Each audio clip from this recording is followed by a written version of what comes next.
it's very rare to have a good book about a composer who's still alive. But I happen to be the subject of a book like this, which is an extraordinary book.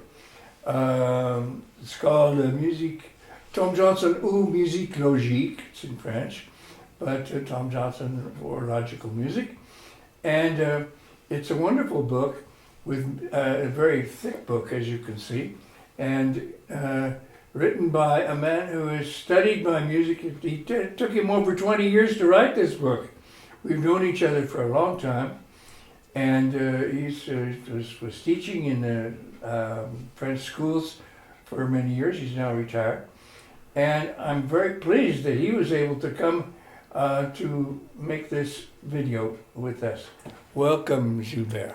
Hey, and thank you very much for these words. It's as a matter of fact, I've been knowing you from a long time now, and I happen to be a musicologist. So one day I decided I had to write about your music, and that's why this book was issued. It's a wonderful book. In fact, Gilles, by now, he knows my music better than I do, especially some of the older pieces that I've kind of forgotten about. But he's been writing about these things all the time. And one piece that he particularly wrote about and has studied in great detail is a piece. Well, do you tell them about this piece? Yes, this piece is called 12, and it's a piece you wrote in 2008. And I particularly worked on it, first because it's complex music. It's much more complex than many of your other compositions. I mean, just to understand the system and analyze the form of the music. And also because I'm not afraid to say this is definitely one of your masterpieces. It's really a great composition. Yeah. So maybe you can... I'm kind of afraid of that word masterpiece, but I'm very happy you like it anyway. And yeah, I appreciate that too. They're just short movements, but each one comes from a block design like this, and the block designs are they come from the mathematical spheres out there that are sort of eternal and absolute and wonderful sources of music for me. And we have to remind that you worked a lot on block designs, not only for this piece, and in particular you wrote a few years before this one, you wrote block design for piano. Yeah, which we did a video of. Yeah. Yes, on it was the 36th illustrated music video. Yeah, right. So can you tell us a bit more about 12 and about how you came to compose this piece and what it is about? Actually, this all began one day when I went to Holland and I heard a piece by Samuel Vriesen, which happened to have chords of 5 notes. I think there were 3 chords of 5 notes, each of which had 2 notes in common with each other chord. This is amazing. How could you construct chords that go together that way? So I didn't know, and Samuel couldn't really explain. When I got home, I called my mathematician friend, Jean-Paul Lelouch, and I said, can you tell me how this could be done? He said, no, I can't give you the answer, but I can tell you, you better go to the library and look up block design, because that's where you'll find the answer. So I went to the Institut Poincaré the next day, and I looked up block design, and I found the definitive work about block design, which is amazing, and a lot of information about that.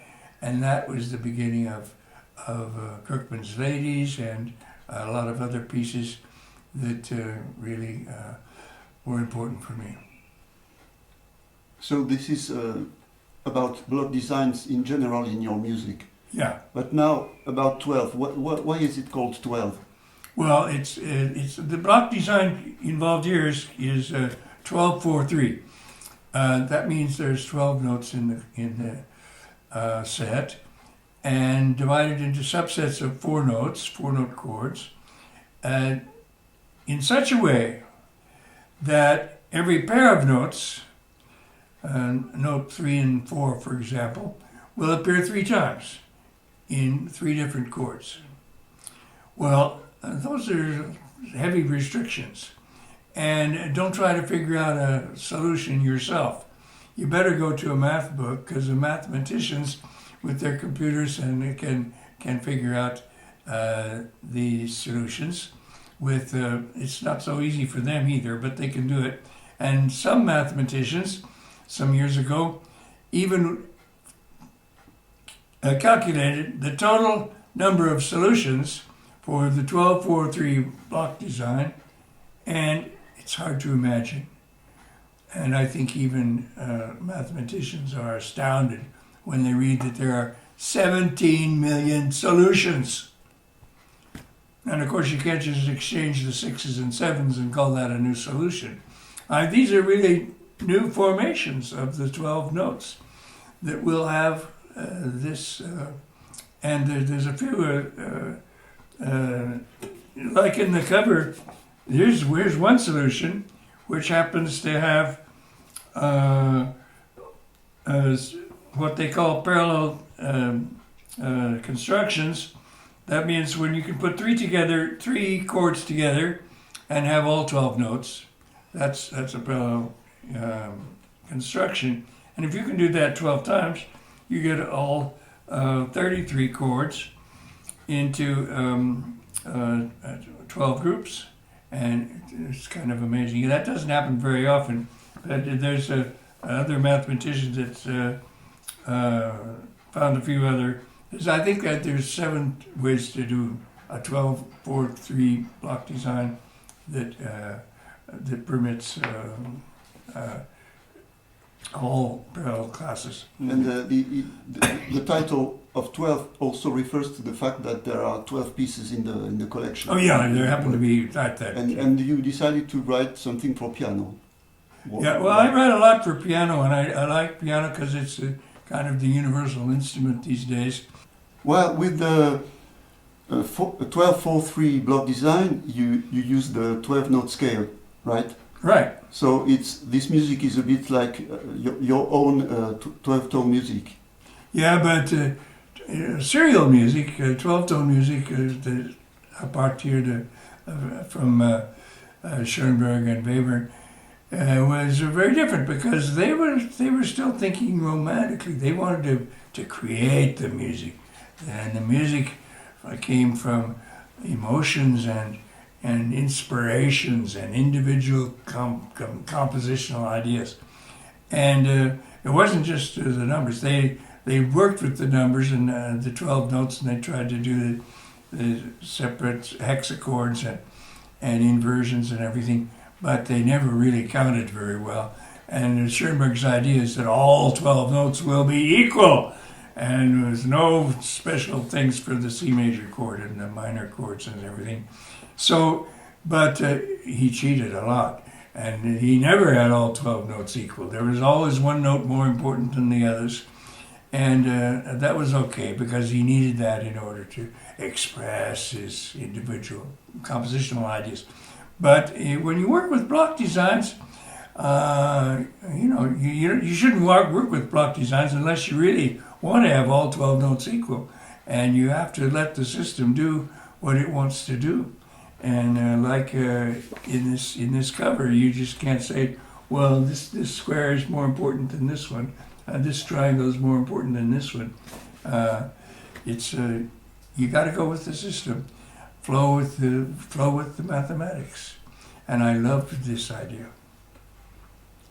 Well, with block designs in general, you often make drawings in order to decide in which order the chords should. Yeah, if you drawings with numbers so that you could connect the numbers, the chords, the way you sort of see what you're doing and see how they're connected.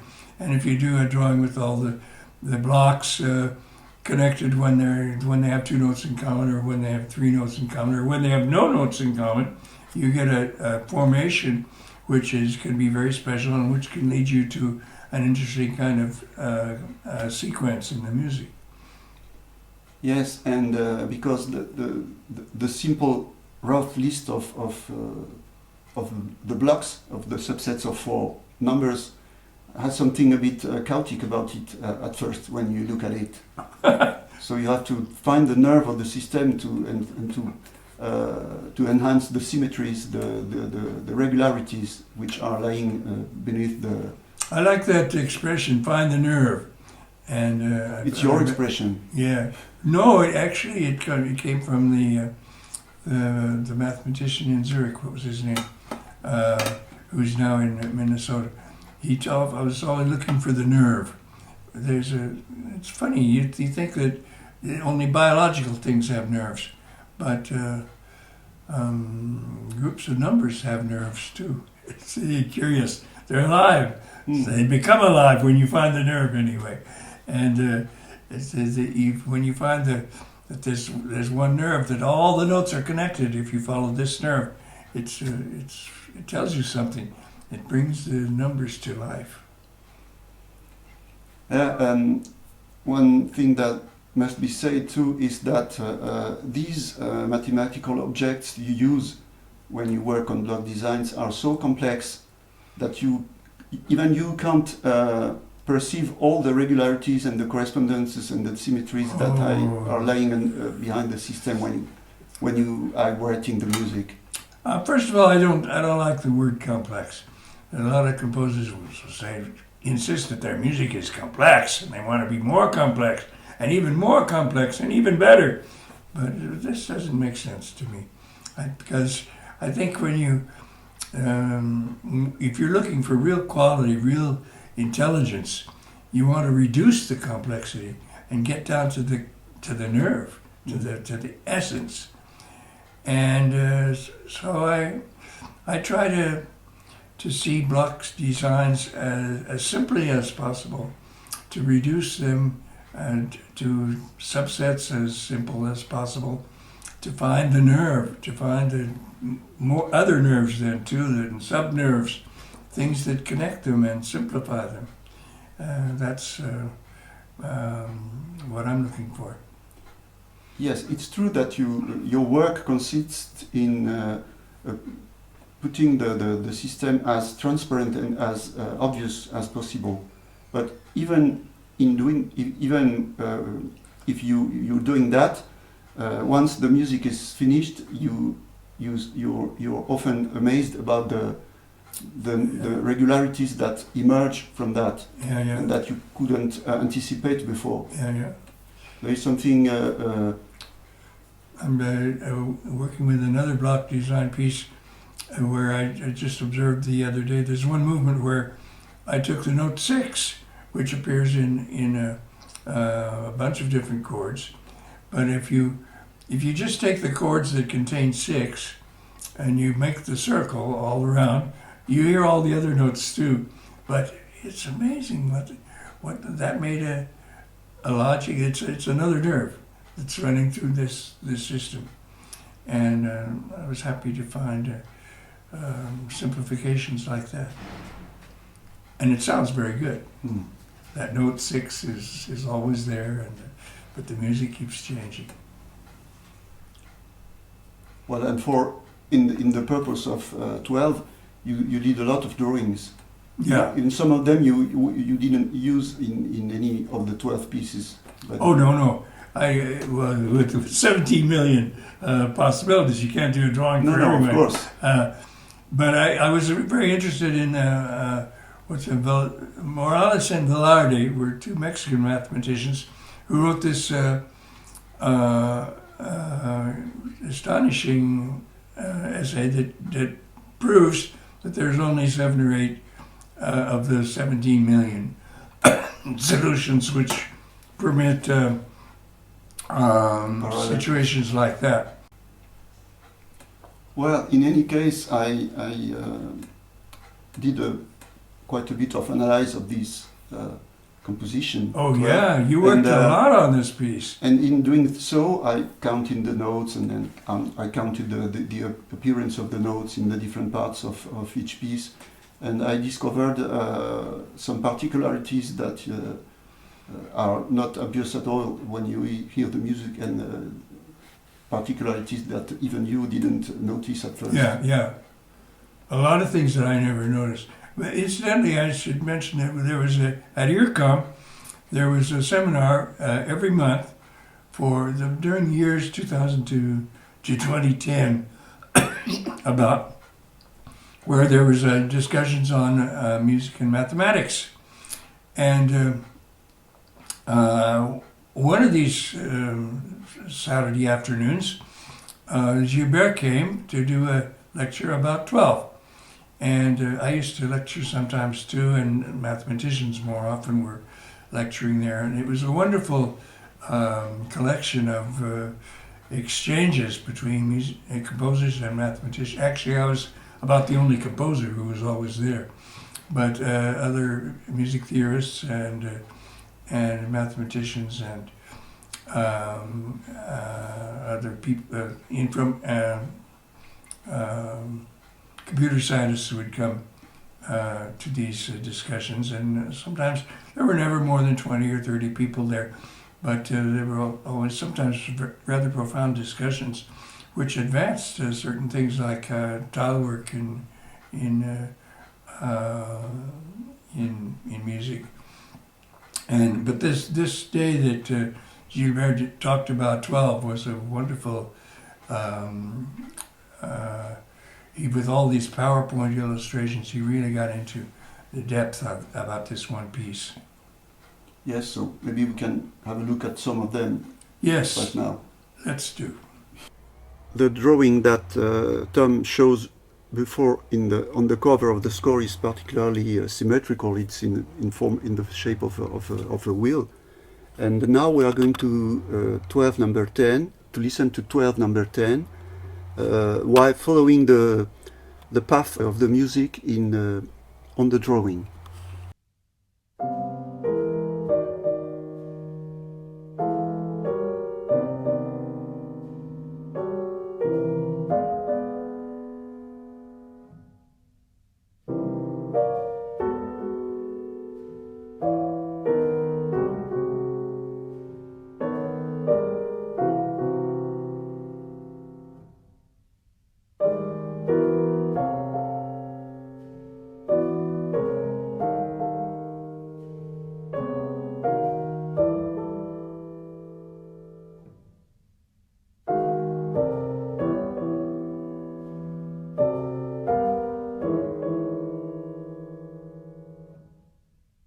While analyzing 12, I did some tables like this one, which reveal special qualities of the system that you can't guess at first, that you can't notice at first.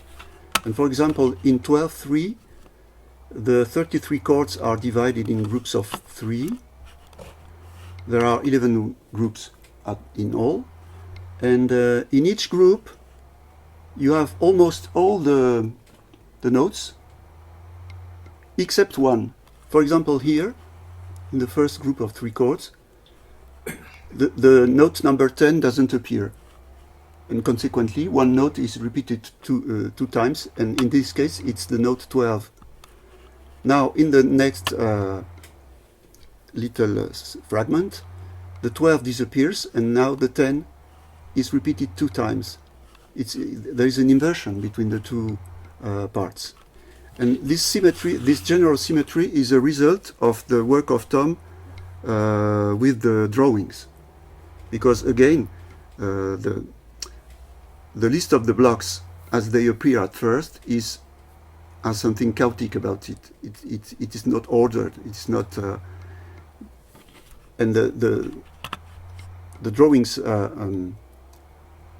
has this utility to make symmetries appear and to make Tom able to construct symmetrical structures with his music. When you study the presence of each note in the successive 33 chords, because there are 33 chords in each of the 12 pieces, this is a rule. this is a consequence of the block design 1243.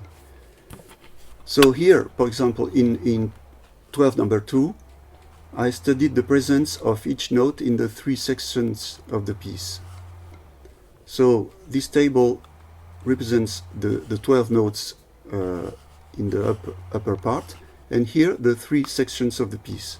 Now, the most surprising observation I made by analyzing those pieces concerns the piece number 12 number 12. And in the case of this piece, I studied the distribution of the notes along the 33 successive chords, in which chord such note is present or absent. So this table represents a rhythmic canon formed by the distributions of notes 1 to 11 along the 33 successive chords, as one can read. So now we are going to listen to 12 number 12, and you can hear very easily the highest note at the end of each phrase.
That's great to Gilles, to relive this moment from 15 years ago when you gave that lecture at IRCAM.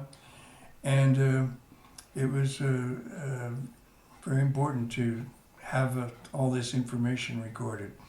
It was 12 years after this, I decided to go back to the 17 million solutions and write some more pieces with the same block designs, because you don't really risk repeating yourself that much when you have that much material to work with.